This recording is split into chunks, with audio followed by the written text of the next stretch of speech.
Hi, my name's Prumihimo and my great passion is Kumihimo. So I'm forever braiding and making this and that. But I'm the sort of person who hates to see any of my hard work go to waste, and I'm sure that most people who love their arts and crafts are exactly the same. So this video is about how you can use up little scraps of Kumihimo that might be left over from other projects. Why are they left over? Well, it's very difficult to add in cord if you run short. So you generally allow a lot of cord or thread for your Kumihimo. You generally allow more than you need. If you follow any patterns, you will find that the pattern makers are generally very, very generous with the allowances for that very reason.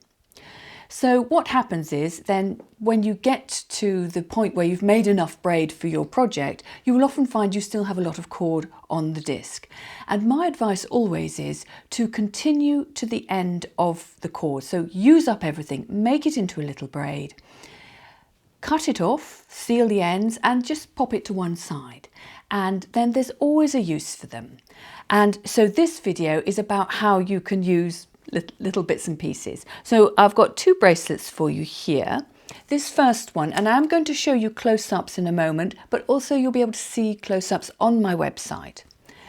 This one is, these leftovers were from a necklace. So it was a necklace where the design was in the centre. So when I trimmed the braid to the right length, I found I had a little bit of leftover braid at both ends. So that's why I've got the double one here. And this was a leftover braid from another project that was a bracelet project, and I just had a little bit left over.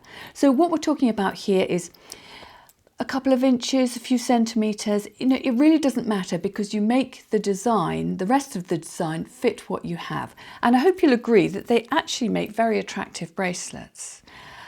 Now, this video is going to be very much a sort of walkthrough, but I am going to give a demonstration of one particular technique, a wirework technique, and that's the Rosary link method. But you may well be very familiar with wrap loops and Rosary links, but it's always good to have a little refresher. So here's a close-up of the two bracelets I've made. I'm presuming that you're familiar with Kumihimo because you already have your scrap, so we're not going to go through that. The length of the scrap doesn't matter. It could be 2, as I have here, or 1, as I have here. Now here with the 2, I've found oval end caps, and they fitted in very neatly. You can actually get 2 braids into a round end cap because Kumihimo is very squashy, so you can just sort of squeeze it into position. It really depends what you have, and that's what this whole video is about, making use of what you already have. So I've used the glued method here, and I have a video for that. I've also used the glued method here, but you could also use the wired method or any other method of attaching end caps that you like. So once you've done that, you have your little bit of Kumihimo, which is not really going to go very far. So then hunt through your stash and see what else you've got. So in this case, I found these 2 large beads that I felt went rather well with that. But if I just added them on, they still wasn't quite long enough. So I put a little extra link in here. And this is the Rosary link method where you have a bead in the middle. It could be a tiny seed bead like that. That's a size 8 seed bead. Or it could be a large 12mm bead like that, or whatever. And that one I've just topped and tailed with a bead as well. But you've got a wrapped loop at either end. And then once you've got the length right, you can just attach your clasp. So for this one, I just had 4 of these little heart beads. And again, I used the Rosary link method, but that still wasn't quite long enough. So I needed another extra link there. So this is the whole point of this. It's all about working out what you need, and you can play around with it. Now, if you look closely at these, you will see that one wrapped loop joins onto the next. And I'm going to show you how to do that. But if you're not familiar with doing wrapped loops, you may find it easier to just finish off the wrapped loop and join them with a jump ring. You might find that you need a little bit of extra length, and so you do that. The jump ring will give you extra length. So play around with what you have and the length that you need. So that is the setup. Now I'm going to show you how to do a wrapped loop and how to join it to another one. So this is basically what we are playing with. You will need a set of pliers as well. So you'll need wire cutters, round nose pliers, flat or chain nose pliers, and if possible, if you have a second pair, that can be quite handy as well too, but you can manage with 3. And what I'm going to show you first of all is how to do the first wrapped loop. And what you do is you take your round nose pliers, grip the wire, give yourself about, what's that? That's about 3.5 centimetres, just over an inch, about 1.5 inches.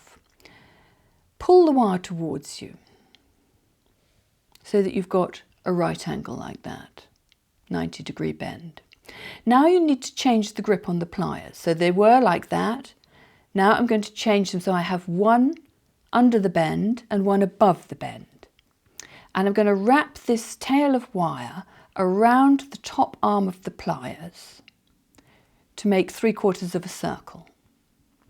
Now I'm going to change the grip again because I want the pliers out of the way. So I put the bottom arm through the hole, through the loop, and I have the top arm above.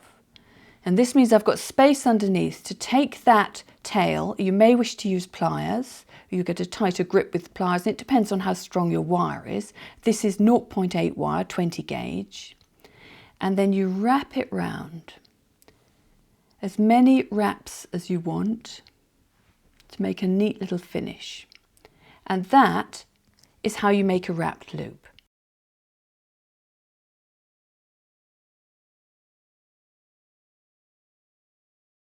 Now what I'm going to do is put on my beads. So I want to have, there we go, for this one I wanted to have a little red, that's a size 6 bead, then my little heart bead, and then the next red bead.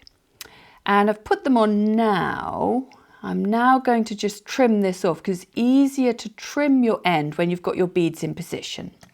So I'm just going to trim that off as close as possible to the bead, and do make sure it doesn't fly everywhere. So grip that, there we go. And then with the beads in position, so I'm just holding them in position, I can just squash down that cut end with my pliers to make sure it doesn't catch on anything. There we go. So that is my first wrapped loop.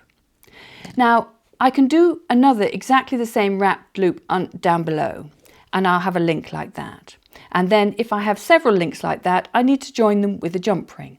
But I'm now going to show you how to join one link straight to the next. So I'm going to do the wrapped loop on the other end of this piece of wire, and I'm going to do it in the same way. But this time I'm going to make sure I've got my beads in position, so I'm going to make sure they're tight against the last wrapped loop.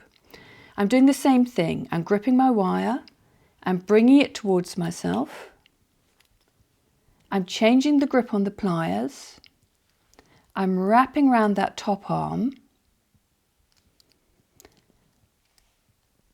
I'm putting the pliers into the loop, and this is where it's slightly different. I'm not going to wrap all the way round. What I'm going to do is just get the shape of my loop, but then I'm going to open it up a tiny bit just so I can slip the last loop on.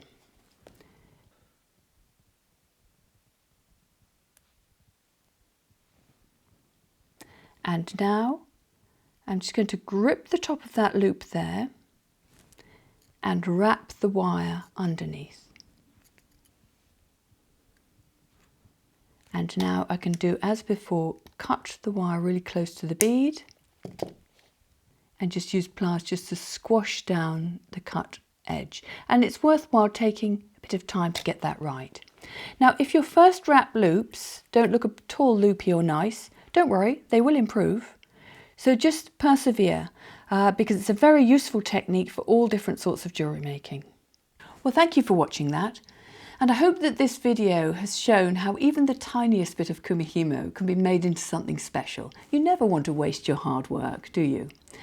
And this is just one video showing this. I already have a video showing how to make earrings using scraps of Kumihimo, and I have lots of other ideas as well coming up. So do subscribe to my channel, and then you'll be notified when I have new videos coming up, and you'll see the other ideas for making sure that not a single scrap of your lovely Kumihimo goes to waste. So thank you very much for watching. Bye bye.